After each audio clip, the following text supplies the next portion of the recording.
Hi, Miss Friends. Hi. Good to see you today. Good to see you too. Today, I wanted to have a pre-conference with you Okay. about your math lesson tomorrow. All right. And I know that we said that I'll come in the morning and observe your morning class. Yes. And that you'll be teaching fractions tomorrow. Is that correct? Lovely fractions, yes. Yes. Awesome. So I just wanted to have a pre-conference with you with some planning questions. And my first question is, what would you like to work on during this lesson? So some things that I've noticed after a few weeks of us being in school, I know they were gone for like a while, but I noticed that a lot of them in the morning are like sleeping and they'll have their head on their desk, and then of course they'll fall asleep because they're 8. So really I want to plan more or have more engaging lessons, because I know if they're engaged, they're not going to be sleepy. I know they're still getting tired just because they haven't been in school for 6 months, but I really want to plan more engaging lessons. Okay. So that they're more focused on fractions, and then just overall success with that. All right, so it sounds like you want the students to be engaged in the lesson. Yes. And it sounds like you kind of want to think about your classroom management strategies. Yes. Yeah. Okay, I think I can observe that for you. Okay. What success indicators would tell you that you've reached your goal?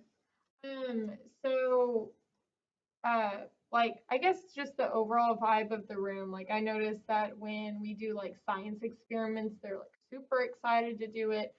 So all their heads are up and they're all paying attention. They're all focused. They're like talking to their friends because they're so excited. So I'd really like that same energy to happen in my fractions lessons, because I know fractions aren't super fun or as fun as a science experiment, but I'd really like them to be just as excited. So I think just the overall excitement of the room could be an indicator.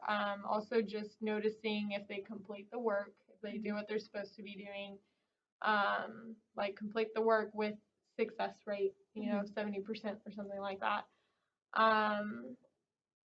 And then obviously just no heads on the desk when they're awake. Okay. Yeah.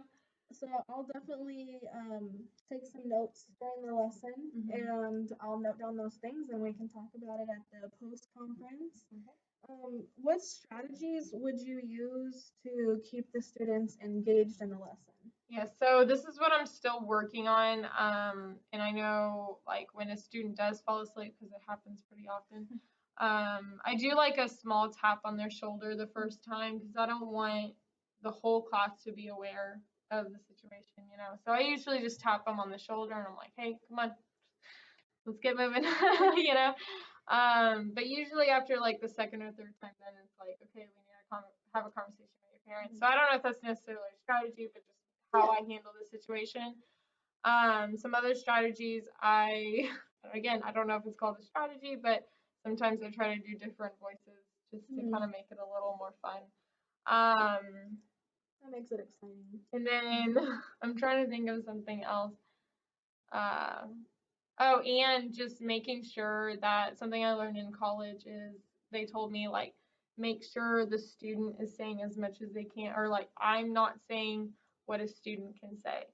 So if the students can say it, then I don't need to say it. So I try to do that as much as I can in my room. I'm still working on that. So that's something, maybe another thing you could look for is like how much I'm speaking compared to what they're doing. Because I feel like sometimes I feel like I've been talking for 30 minutes and I'm like, wait, I've lost them, Yeah. So I try to do as much as I can with that, where they're speaking instead of me, and just making sure that they're doing something for those kinesthetic learners. So try to do like a hands-on activity to keep them engaged. So try to do some auditory and kinesthetic as much as I can. Different learning inputs, and I can definitely take a look and make sure that that you're using all those strategies, and I'll just note it down, and then we can talk about that afterwards as well and see You might even use some strategies that you don't even know that you're Yeah. using. So Yeah. I'll just I'm make like some that just on the notes. top of my head. That's all I Yeah. think of. And you mentioned that you want a lot less teacher talk and more student talk. Yeah, So 'cause that's always a good strategy as well, and I think that'll be really good as well. okay. For a personal learning focus, what will you pay attention to in yourself throughout the lesson? So I'm a really hard critic on myself. Like after every lesson, I always think, okay, what could I have done differently, especially for next year? I'm like, okay, how can I take a mental note to just be like, what could I have done differently? How could this have gone better? What went well, and what I want to keep doing. But after like a good lesson, I just have a positive outlook. Like that was really good. I need to save that for next year. So just an overall feel in myself, like if I felt confident for the lesson, like that's when I know that I think it was a good lesson because I'm a really tough critic Yeah. on myself, and I know we could all be. Yeah.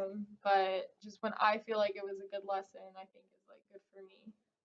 I'm So, sure you'll do great because yeah. I'm in here a little bit and I've seen you teach before and you're an awesome teacher. Awesome, thank you. We don't all feel like that. Yeah, we don't always feel like that every day. Oh But yes. I'm sure it'll go great. Yeah. How has our conversation here supported you in your thinking when you are planning out this lesson for tomorrow? So the biggest piece is like, yeah, I can always work on my instructional and like teaching the curriculum. Like I could always be working on that because it's always changing. But I think something that I really wanted to work on is the classroom management because I feel like for the most part that stays not the same, but you know what I mean. Like the strategies I use could stay. I hate to say stay the same, but you know what I mean. Yeah. So I feel like that's something that's used throughout the year. So I really want to like take out those, nicks and knacks, but because I'm a first year teacher, so I'm really still trying to figure out classroom management. So I think like talking it out beforehand, like talking about strategies, like puts it in my mind, Yeah. and then I just am like self-aware of like, okay, I've been talking a lot, so it's time for them to talk. Yeah. So that's why I usually try to do more turn-in talks lately, but yeah, overall it just gets me thinking about the lesson before the day. Yeah. It's always good to plan it out before and to kind of verbalize it and talk about it because sometimes it sounds great in our head, but when we verbalize it and talk about it with someone else, then we can really think about how it's going to go and then we can internalize that and we can actually do what we plan to do because we've said it out loud. So I'm excited to come and see your fraction lesson tomorrow. I'm excited for you to see my morning group because you've never seen them. Yes. I usually come in the afternoon, but Yes. I'm excited to see your morning class as well. Yes. Alrighty, well, thank you for meeting with me today. No problem. Thank you for listening to me and giving me some ideas. You're welcome, and I'll see you tomorrow. All right. Hi, Miss Friends. Hi. It's good to see you today. Good to see you too. This is our post-conference after your lesson this morning, and your lesson was on fractions. Yes. And I got to see your morning class this time, Yes. so that was fantastic. They did a great job. Yes, it's a lot different than my afternoon. Yes. So how did you feel the lesson went today? I think it was a pretty good lesson. I know yesterday I talked to you about how my morning group, since it's the morning, they sometimes get really sleepy. But I think today that they were a lot more engaged. I had a lot more choices that they got to have and just overall more movement. And overall, I think it went pretty well. Yeah, I think so too. I think you did all of the things that we talked about, having the choice for movement. I saw that you had flexible seating in the classroom, and that helped some of the students that had some jitters. They were able to move and they still stayed on task at the same time. So that was really awesome. So, how does this compare to what you thought would happen today? So yesterday it was kind of a rough day. So today I was like, oh, this is a new concept because we did fractions as a set, and that's kind of new for them. And we talked a little bit beforehand about like with my kids, like a set is kind of like a plate of cookies, but I wanted them to understand it more than just a plate of cookies. So I was worried about how they were going to understand the concept of a set as a whole, which is really hard for a lot of kids. So I was kind of nervous how they would react. I think I did better than I thought. I realized I did a lot more engaging pieces than what I previously expected. I guess it's one of those you don't think about it until it's written down. And it's like, oh yeah, I've done all that. So it made me feel a lot better. Good. Yeah, I did take notes on your student engagement, which is what you told me that you wanted to work on, and I noticed a lot of great things that you were doing. I wrote down and put tick marks next to how many times you used certain things, and you used movement like give me jazz hands, spooky arms, zombie arms, and Frankenstein whenever you're done. And you said when you're done, turn and talk, and so you brought in the group work and that kept them engaged with their group. He used attention getters like bump bump dum bum. Yeah. And also it was really great that when you noticed that you were moving too fast for the students, you actually stopped and you said, I'm sorry, I'm moving too fast and I'll slow down. And then that kind of got them back instead of leading them to frustration. So that was awesome. Yeah, I noticed they were all still writing. I was like, oh wait, I even told them, I was like, I got excited. I'm sorry. It's really great that you noticed that and you kind of took the temperature of the room and you're always looking around at the students to make sure that they're following what you're doing. And you also created a room full of mathematicians because you said, are y'all ready for a tricky one? And they got kind of like, oh no. Yeah. And you said, it's okay, we'll do it together. So you kind of pushed them to take risks, which is what we want our mathematicians to do. And yeah, they were so scared. I was like, it's okay. But you told them that you were going to guide them with that. So I think that made them feel better. Yeah. And maybe it encourages them a little more to take risk in the future when it comes to math. Yeah. So what are some patterns or trends that seem to be emerging with your student engagement? I noticed when we are doing lots of writing, and we don't do a whole lot of writing in math because they do it all day in reading and writing. So I try not to do a whole lot of writing just so they're not doing it all day. But I noticed when on the chance that we do a lot of writing, I kind of lose them because they'll start to get sleepy. I'll even see like heads literally fall.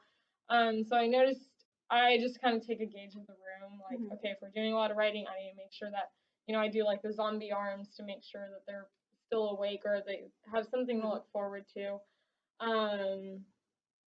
But that's one thing on the top of my head is I just feel like I can get a pretty good gauge of the room of like, okay, I'm losing them, we need to do something else.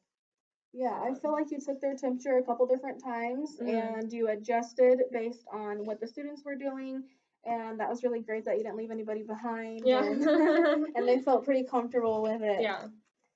So what criteria do you use when you create student engagement for your lessons? Criteria. Do you use like a lot of movement? Yes.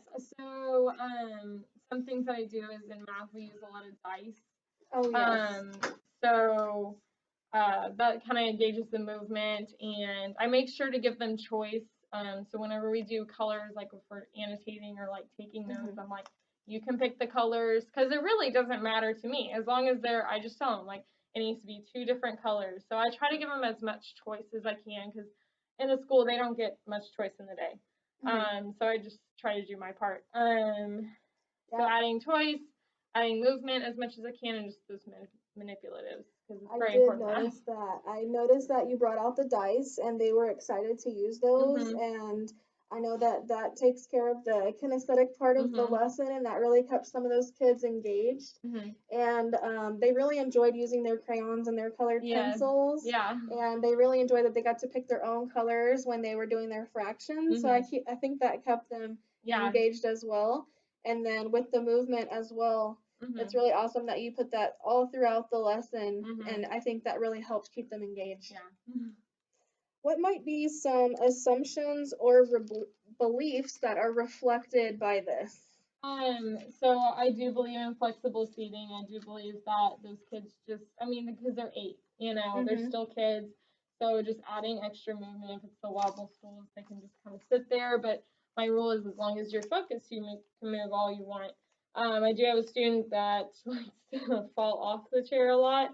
And so I just set up those boundaries with the students of, okay, if you're going to be silly on the flexible seating, you cannot have it. But they understand that and they're really good about it for the most part.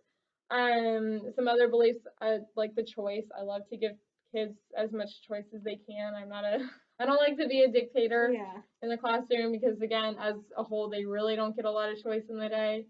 So little things like picking their crayons, picking colors, like I'm okay with because it really doesn't matter.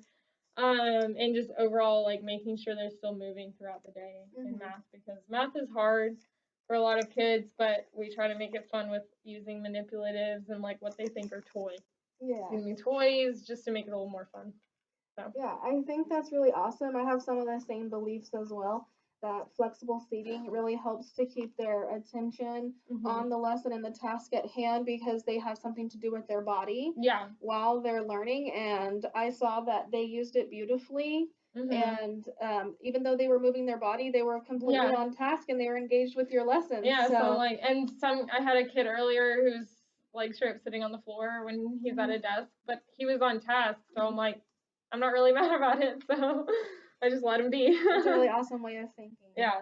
Well, thank you for sharing all this with me, and thank you for letting me come and observe your wonderful classroom. Thank you. Bye.